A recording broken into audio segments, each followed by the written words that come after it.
Yeah, okay. So, where to begin? I mean, so obviously I've brought everybody here for the main event, the Yarnyon Ligo, which is, you know, the celebration of the solstice, the longest day and the shortest night. And it's, you know, it's the most important Latvian holiday, you know, over the 23rd and the 24th, Ligo and Yani. It's also often called Ligo Svetki, which is Ligo Eve, Yani Nacht, which is the night, Yani night, or just Ligo, or just Yani.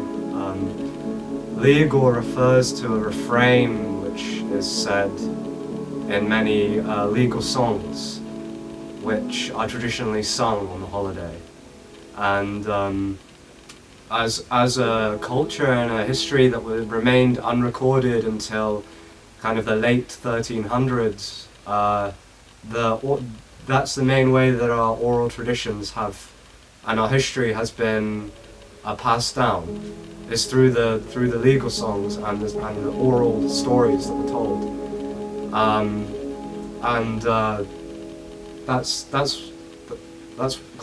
That's another reason why the holiday is so important.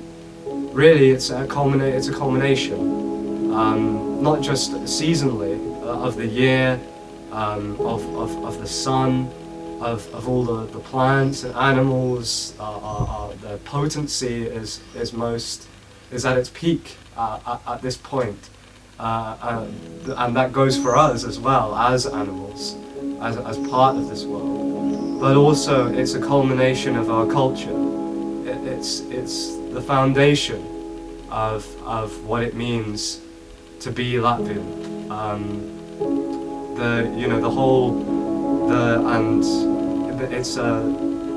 It's just this huge celebration. I mean, what can I say? It's bigger than Christmas here. You know, it's like.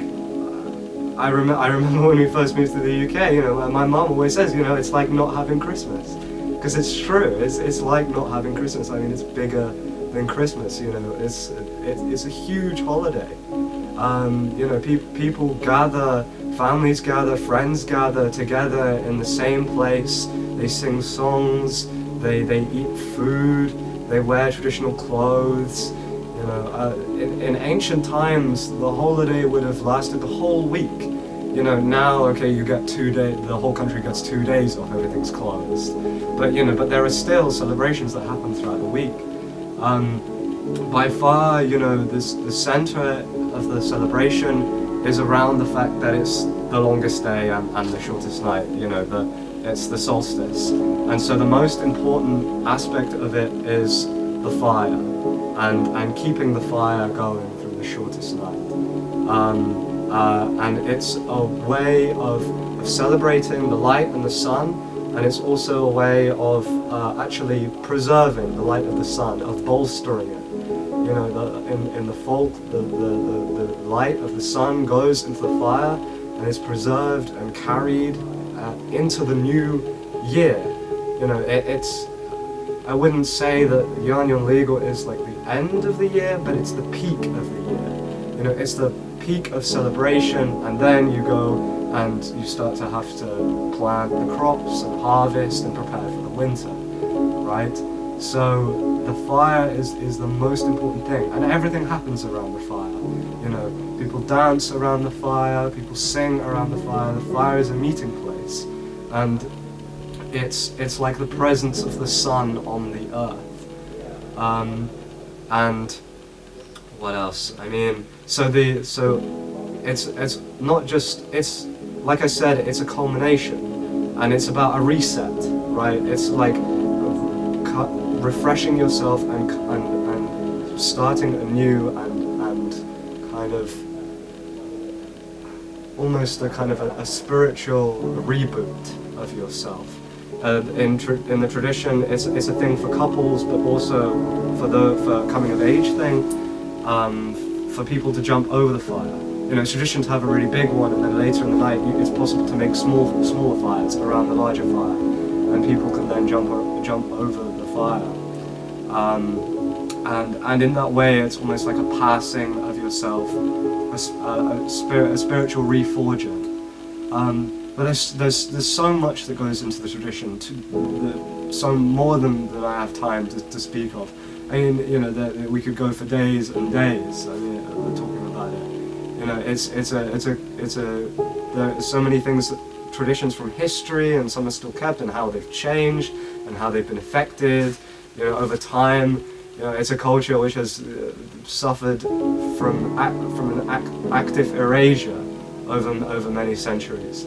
But I think the fact that it's still here and the fact that it survives is so, to me, is a powerful reminder of our sense of self.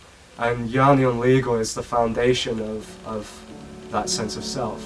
It's the thing that all Latvians can point to and say, this, you know, this is who we are. And as I was saying earlier, it's a celebration of the culmination of nature and of the light and of the potency. You know, it's a remembrance of the fact that we are part of the world, and a celebration of the fact that we are part of nature. I think if there's anything that's probably the most core tenet of Latvian culture and belief and tradition, it's that. It's intimately that we are the trees and the rivers and the animals and the plants. We're not separate from them. And I think that's also why the holiday is so important for me. Not just because it reminds me who I am and gives me a beacon to point to and say, even when I'm lost, you know, okay, that's who I am. These are the core tenets of who I am. It's also that I can say, you know, the world. I'm part of the world. I'm not lost. You know, there's a great poem written by David Wagner, which is taken from Native American tradition, called Lost. And it's precisely about this thing. I recommend anyone to read it. But it's precisely this same characteristic. You know, throughout the world, so many indigenous cultures are always back to the same principle. We are part of the world. You know, we're from the ground. You know, I am fed by this soil. You know, I've come from this soil, and that's why the holiday is so important for me. And you know, getting into that, like, that's why I wanted to bring everyone here, because you know, if there's anything, there are so many things that you can say with words, and so much you can try to tell about your history and where you come from and what you've been through and what you think and what your ideas are. But always they have to pass the veil of language. They have to pass not only through the veil of language, but through the veil of how you see yourself, which can be distorted. And then again, they have to pass through the veil of everybody else and how they see that. But to actually take everyone and just simply show them the experience, and then to sit back and be like, okay, you now have seen it, and you can simply see, this is who I am. You know, at the end of the day, we have the trees, the grasses, the lakes are all here. You know, they speak for themselves, and they are, I think, a reflection of my soul. That's how I think of myself.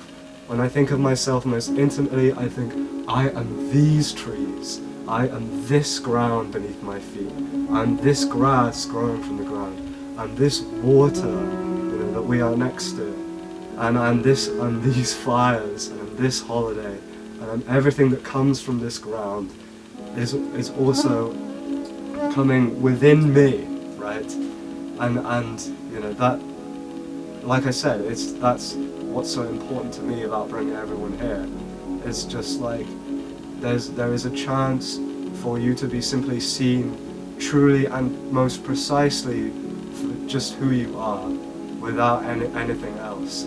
And this is the culmination of who I am.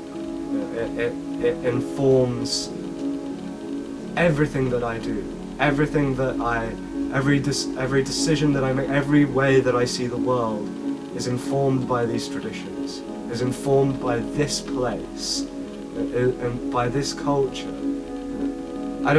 There's no need to justify it, but I've had this conversation before with friends who've said, you know, it's interesting, you know, you moved to the UK, lived in England for so long, and yet the association still so strongly with this place. And first of all, it's like, well, imagine being born on another planet.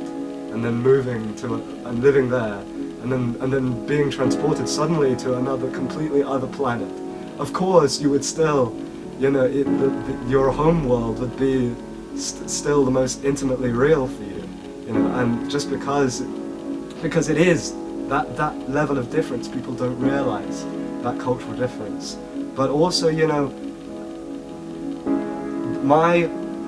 though I may have grown into new soil, my roots are from this old soil, and I am fed through those roots. And also, my leaves are lit by the same sun, and it's the same sun shines on us all. And you know that it's the same sun which we celebrate on the solstice, and which we're grateful for the longest day. We're grateful for raising the trees and the plants, and for warming us. You know, this great gift of life, and this great gift to be part of life and part of the world. And so, of course, everything that I do, even if sometimes I fail, even if sometimes I have tried to pretend that isn't who I was, or pretend that I'm something that I'm not, you know, I'm informed completely by this place. You know, it would be like trying to cut my legs off to say that, to try and kind of think of myself or think of the world in a different way than how I've understood it from this place and these traditions. And, you know, to be able finally to take people who are close to you and maybe kind of have the opportunity to help them understand even just slightly, or just to see, or just to experience it just slightly. I'm so grateful for that, because, you know, it's such a small culture, and you go into the world and suddenly, you know, London is 5 times the population of your entire diaspora. You know, your entire diaspora is less than the entire prison population of the US, you know. And so, like, to be able to actually show people literally the thing itself, I'm incredibly grateful to that.